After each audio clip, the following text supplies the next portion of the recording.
जिनके चेहरे दिखाए ही नहीं गए। जैसे शिवराज सिंह चौहान साहब को सीएम 18 साल होने का अनुभव मध्य प्रदेश में है, लेकिन चुनाव लड़ा गया उनके चेहरे के बिना। उनको सेकंड लाइन में खड़ा करके दिखाया गया। नड्डा साहब को फ्रंट फेस बना दिया गया। Bumper seat BJP Madhya Pradesh में जीत कर आई। वहीं दूसरी ओर छत्तीसगढ़ के अंदर भी रमन सिंह का चेहरा नहीं दिखाया गया। राजस्थान में भी वसुंधरा राजे 2 टाइम की सीएम, उनका चेहरा नहीं दिखाया गया। केवल कमल के निशान को चेहरा बना करके चुनाव में उतरा गया और उतार करके फाइनली चुनाव में कमल ही जीता। और कमल का निशान निर्धारित करने वाले नेताओं ने अपने लेवल पर उठाए और लोगों को सीधे, ना वसुंधरा राजे, ना बाबा बालक, ना दिया कुमारी, और अपने लेवल पर एक कार्यकर्ता को जो कि एक बार विधायक बना है, बीजेपी का विधायक है, उठा करके सीएम घोषित कर दिया। भजनलाल शर्मा आपके सामने हैं, राजस्थान के सीएम बन गए हैं। इन सब के चेहरे यूं की यूं रखे रह गए हैं।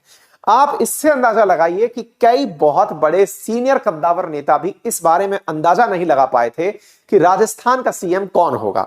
जिनके नाम ट्रेंड कर रहे थे उनसे भी जब पूछा जा रहा था तब सब केवल एक ही लाइन बोल रहे थे, पार्टी डिसाइड करेगी, आला कमान डिसाइड करेंगे, पीएम डिसाइड करेंगे। जो कई साल पुराने, कई बार के बने हुए विधायक सांसद हैं, वो खुद ये नहीं डिसाइड कर पा रहे थे, क्योंकि असल में कहा यह जाता है कि पार्टी के नेता डिसाइड करते हैं। बहुमत से बहुमत का विधायक दल का नेता डिसाइड करता है कि भाई कौन सीएम बनेगा, विधायक डिसाइड करते हैं। लेकिन यहां पर क्या हो रहा था किसी को भी नहीं पता था।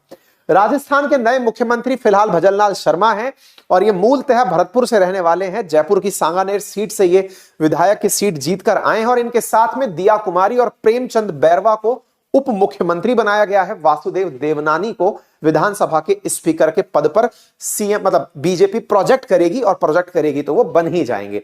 इस प्रकार से यहां पर 3 नए चेहरे और अचानक नई मीडिया के अंदर ये निकल कर आ जाते हैं। राजस्थान से बने भजनलाल शर्मा शिक्षा से पोस्ट ग्रेजुएट हैं, 55 साल की उम्र है। पहली बार विधानसभा का इन्हें टिकट मिला है। फर्स्ट टाइम के एमएलए हैं, चुनाव जीते हैं और 3 बार प्रदेशाध्यक्ष के साथ साथ ये 3 प्रदेश महामंत्री रह चुके हैं और भरतपुर के जिला मोर्चा के अध्यक्ष भी रह चुके हैं। फर्स्ट टाइम के विधायक को सीएम की कुर्सी तक पहुंचता देख करके बहुत सारे विधायकों में खुशी है और इससे यह अंदेशा लगाया जा रहा है कि मंत्रालय भी अब नए मुख्य विधायकों को ही मिलने की पूरी संभावना है। सीनियर विधायकों जो पहले से कई पदों पर रह चुके हैं, हो सकता है उन्हें मंत्री के पद ना मिले। बड़ा इंटरेस्टिंग हुआ है। दिया कुमारी ये ऑलरेडी 2013 का विधानसभा चुनाव सीट से लड़ी और जीत चुकी हैं, 2019 का लोकसभा चुनाव जीत चुकी हैं और फिलहाल विद्याधर नगर से चुनाव जीतने के बाद अपने सांसद पद से इस्तीफा देकर के डिप्टी सीएम के पद पर अब सुशोभित होंगी।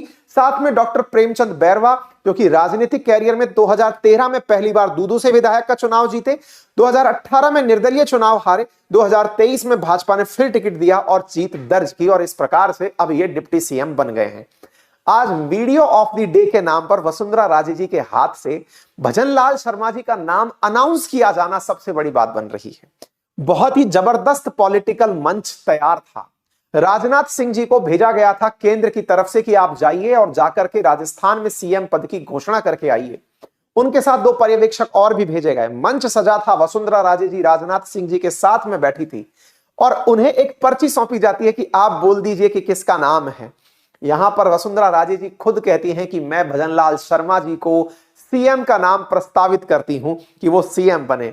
मतलब ये इंटरेस्टिंग वाकया यूं था क्योंकि सबसे ज्यादा कद्दावर नेता राजस्थान में जो सीएम के लिए प्रोजेक्ट की जा रही थी वो वसुंधरा राजे थी। साथ में इनके साथ में बहुत सारे विधायक इनको जाकर अपना समर्थन और अपनी तरफ से शुक्रिया अदा करने पहुंच रहे थे।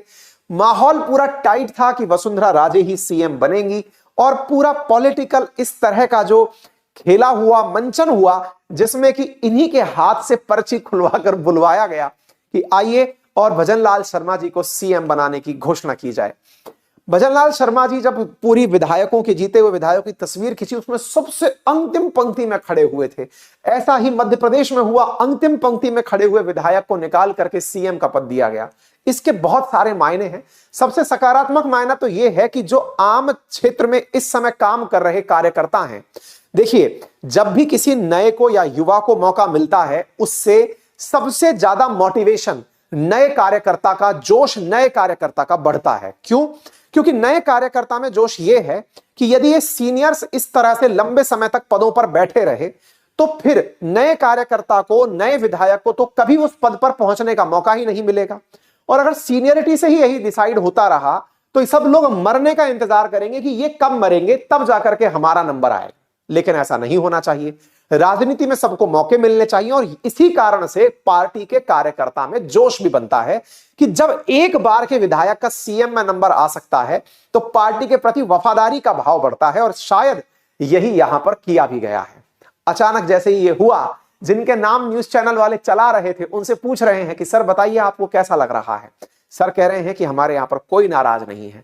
सबसे पूछा जा रहा है कि सर देखिए हम तो न्यूज में खूब चलाए थे कि आप ही बनेंगे सीएम, न्यूज देखे ही नहीं ये लोग जो डिसाइड करने वाले थे कि आप भी बनेंगे सीएम। बड़ा इंटरेस्टिंग था। मतलब कईयों का यह मानना था कि बकायदा ये प्लान करके न्यूज मीडिया में न्यूज चलाई जा रही थी कि फलाने सिंह को बताइए कि सीएम का उम्मीदवार है। हो सकता है प्रेशर में आ जाए केंद्र ये फैसला लेते समय, पार्टी ये फैसला लेते समय कि यार इसको तो न्यूज में इतना दिखाया जा रहा है, अब तो बना ही देते हैं। लेकिन सब पैंतरेबाजी धरी रह गई।